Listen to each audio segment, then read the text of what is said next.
اللہ ایک اور مثال بیان فرماتا ہے کہ ایک غلام ہے جو بالکل دوسرے کے اختیار میں ہے اور کسی چیز پر قدرت نہیں رکھتا،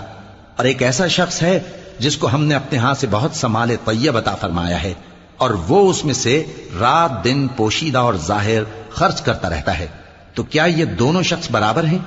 ہرگز نہیں، الحمدللہ، لیکن ان میں سے اکثر لوگ نہیں سمجھ رکھتے۔ اور اللہ ایک اور مثال بیان فرماتا ہے کہ دو آدمی ہیں، ایک ان میں سے گونگا اور کسی کا غلام ہے بے اختیار و ناتواں کہ کسی چیز پر قدرت نہیں رکھتا اور اپنے مالک کو دوبھر ہو رہا ہے، وہ جہاں اسے بھیجتا ہے کبھی اچھی خبر نہیں لاتا۔ کیا ایسا گونگا بہرا اور وہ شخص جو سنتا بولتا اور لوگوں کو انصاف کرنے کا حکم دیتا ہے اور خود سیدھے رستے پر چل رہا ہے، دونوں برابر ہو سکتے ہیں؟ اور آسمانوں اور زمین کا بھید اللہ ہی کے پاس ہے، اور اللہ کے نزدیک قیامت کا آنا